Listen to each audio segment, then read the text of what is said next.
Yo! What's going on, guys? It is time for another reaction video, and today I will be reacting to something a little different than what I usually do.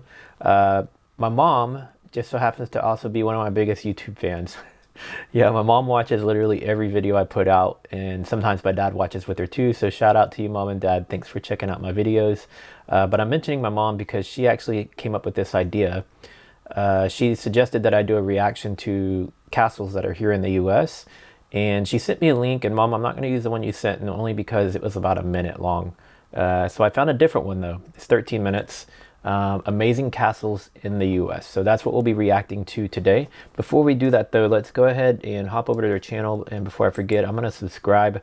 If you guys like this video, if you appreciate this video that I put together, make sure to also go over and check out the channel Zero to Hero, and give them a like or subscribe, or check out the video there as well, because if they didn't put their video out, I wouldn't be able to react to it. And Zero to Hero, if you're seeing my video, I hope you don't mind that I used it for a reaction. I will be taking the video that you put together, your original video, and I will be adding it to my website here, All About the Life, which goes out to a pretty big audience of people who are just checking out all sorts of videos from YouTube. So let's go ahead and get into the video and check out these castles here in the US.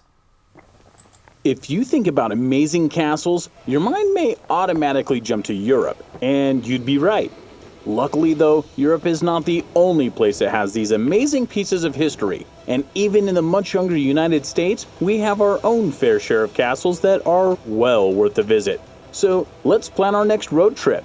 From Italian-inspired architecture to massive estates. Stay tuned to number 1 to find out which castle was moved all the way from across the pond. Wow, so somebody actually relocated, I guess, a castle from somewhere?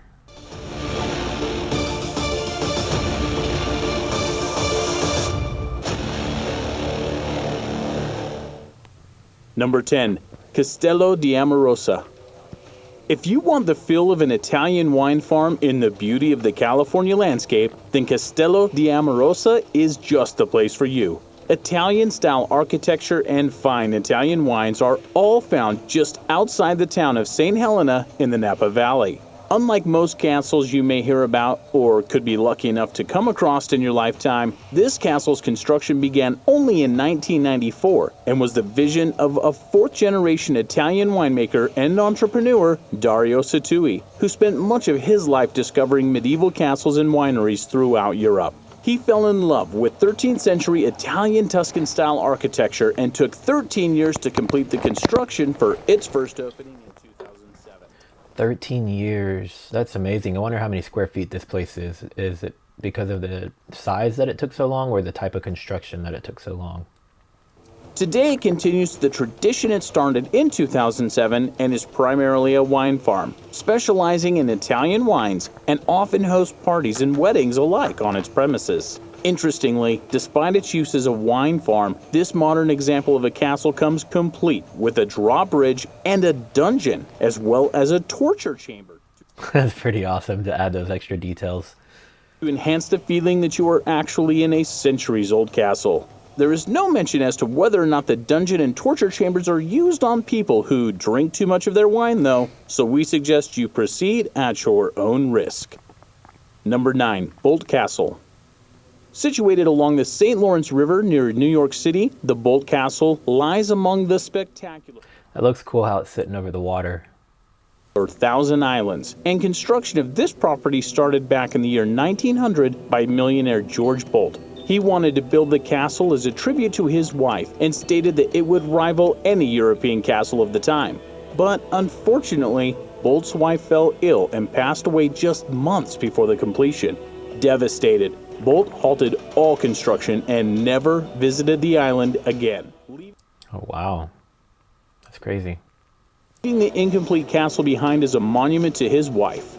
From there, the castle would stand empty for 73 years. But in 1977, the Thousand Islands Bridge Authority decided to begin its restoration. 77 years vacant, that's amazing. And at last, the castle was built up to what it was meant to be. Today, it is a popular tourist attraction, and weddings are even regularly held on the island. This castle is a great example of the power of restoration, and even though it was only opened in the early 1980s, it's a great example of 20th century architecture combined with rustic beauty. Might have to add that spot to my bucket list. Number 8. Coral Castle. Located just outside of Miami, Florida, the Coral Castle is very special for two reasons. First is that it is not strictly a castle at all, and second, because the entire project was done by just one man. As we mentioned already, the Coral Castle is not really a castle, but rather a collection of stones gathered in different shapes. Some of them do indeed resemble the shape of a house, complete with stone tables and chairs, while some of the others are just small piles of rocks that loosely resemble Stonehenge. Also, as we mentioned already, the entire place was built by just one man, a Mr. Edward Leeds Skelton back in 1923. In 1923, so you can imagine the difficulty it would take to build something like this in 1923, moving those stones. We have all these tractors and things like that these days, but back then there probably was very little of that available to him, so that's very impressive. Interestingly though, a lot of the construction here is shrouded in mystery due to Edward building it all by himself using nothing but ropes, pulleys, picks, and winches to move some very large stones. In all, the construction of the Coral Castle took 28 years for him to complete. Despite the name Coral, the castle was actually constructed entirely from limestone, and for decades it had a perfectly balanced stone gate that was so easy to open that even a child could open the door with just a slight push. Today though, the formerly perfectly balanced door's hinge has finally rusted away. While it is still a great tourist attraction, and people often stop by to admire the marvel that is the Coral Castle, the door takes a bit more effort to open. Number 7. Bannerman Castle. Located just 60 miles up the Hudson River from New York, there is a castle which today is only a shell of its former glory. This is a much bigger one. Known as the Bannerman Castle, construction started in the early 1900s when it was one of the most spectacular sights of the time. Built by a munitions merchant, Francis Bannerman, in an attempt to replicate the medieval fortress from which he was born, the castle was a success and served as his residence for many years until Bannerman died in 1918. But after the owner's death, the castle began to deteriorate.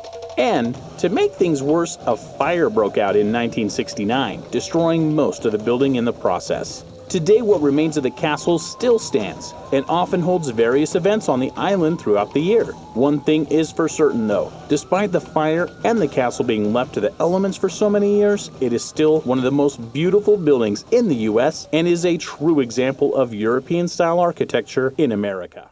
It's another one I would love to go visit in person. Number 6. Biltmore Estates. As far as truly beautiful architecture goes, the Biltmore Estate in North Carolina is quite high on that list. Construction of the estate... So to me, the other ones that I've seen so far look very much more like a traditional castle. This, over on the other hand, and if they're labeling this a castle, but I don't know about what's considered truly a castle or not, but to me this just looks like a huge house that is just more out of brick and stone than any other material. So I'm curious to see what they say, because this doesn't really ring castle to me compared to the others. It started in 1889 by George Vanderbilt, and after 6 years of building... Yeah, see, that doesn't look like a castle, that looks like a house. Doors opened for the first time in 1895, despite the fact that the building was still under construction. During the time the estate was being built, Vanderbilt and his architect, Richard Morris Hunt, spent years traveling throughout Europe. It's very unique in this area here. Hopefully you can see my mouse, but the way that this goes up at an angle is really cool. Purchasing all kinds of valuables to put in the castle. This varied from paintings right up to carpets and furniture. Architecturally speaking, they were also largely inspired by their travels throughout Europe, and they used many of the sites that they saw in the design of the castle, creating, in the end, an awe-inspiring French Renaissance chateau. Today, the castle is still under full operation and now even includes award-winning wines and tours of the vineyards. It also has its own bowling alley and its world-renowned 70-foot ceiling banquet hall. That's beautiful. That would be cool to see. It doesn't matter if you are inside or outside of this building. So that part of it, I don't think I'll be able to roll it back perfectly. Let me see.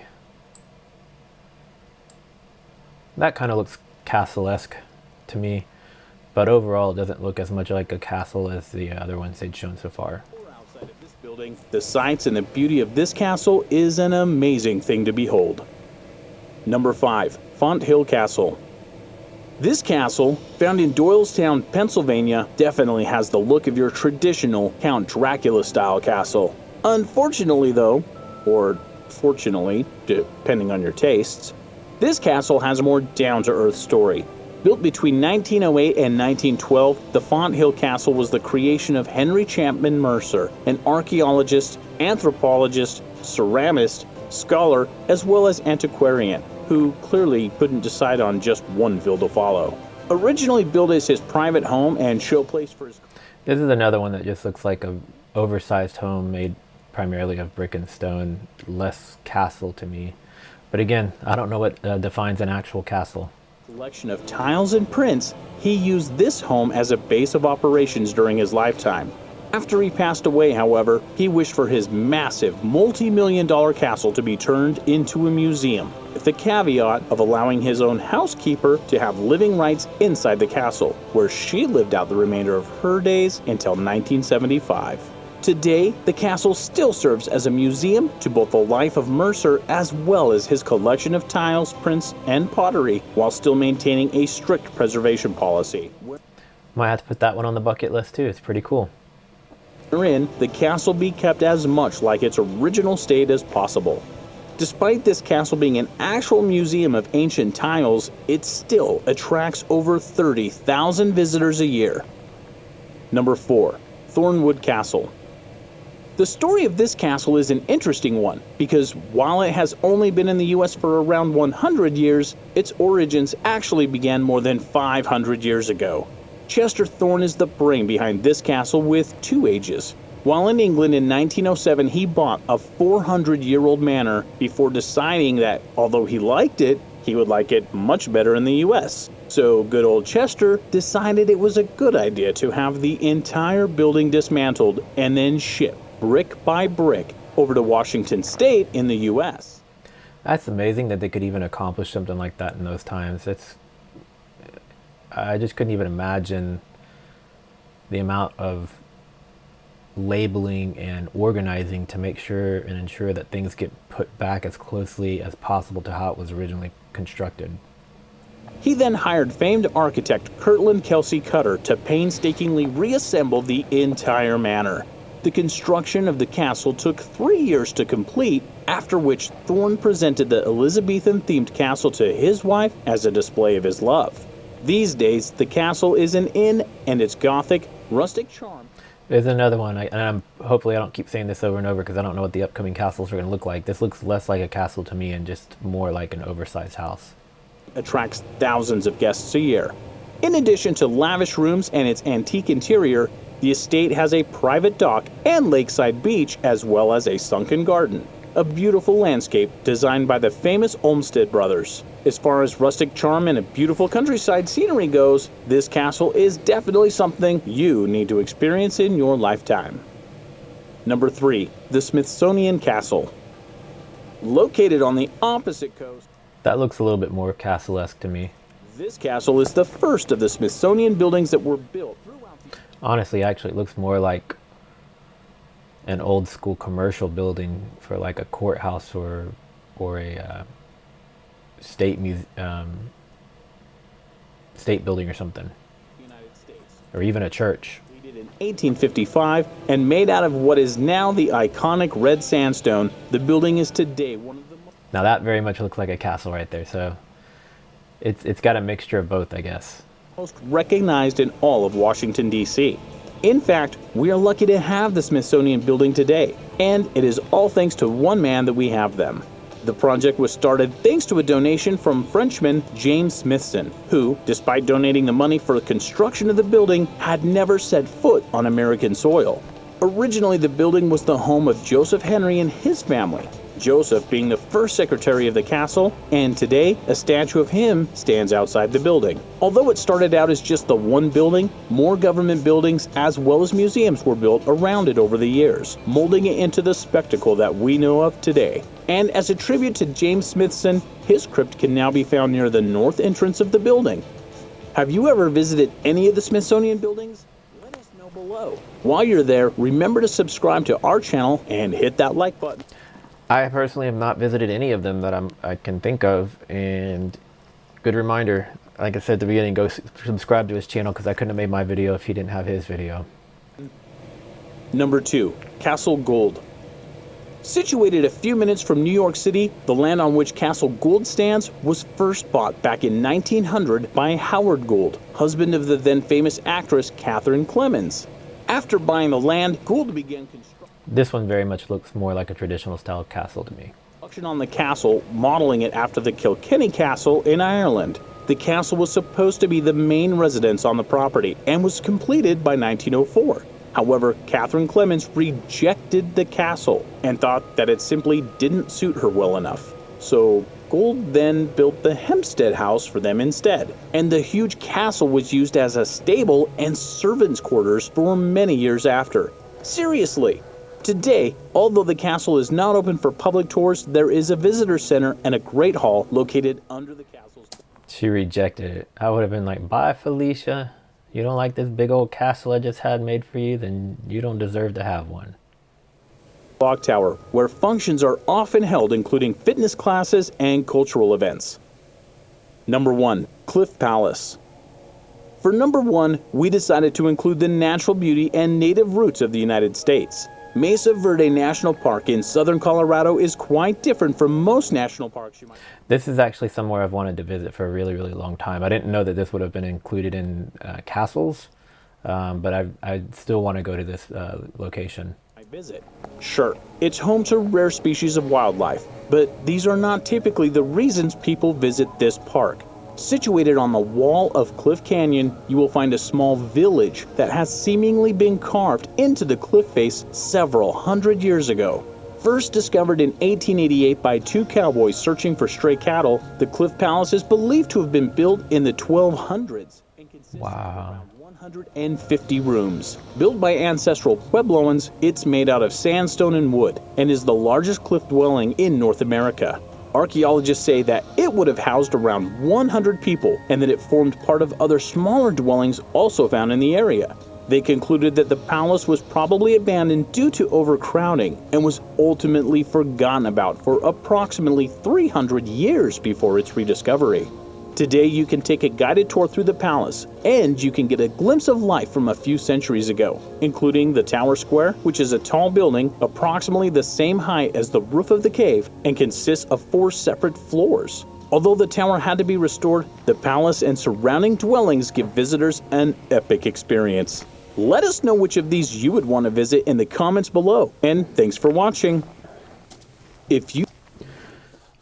Pretty interesting video. Thanks Mom for suggesting that I check out a castle video. I hope you guys enjoyed this. If you've got other suggestions similar to this one, whether it's like architectural type stuff or unique locations through the US or anywhere in the world really, tell me in the comments below, because I'm always looking for other stuff to do reactions to. And if you wouldn't mind helping me out, please share this video, whether it's on Reddit, Twitter, Instagram, or Facebook, or even email, or wherever you spend your time socially online. I would greatly appreciate you sharing the video so that I can continue to grow my audience. That's about it. I will see you guys in the next video. Later.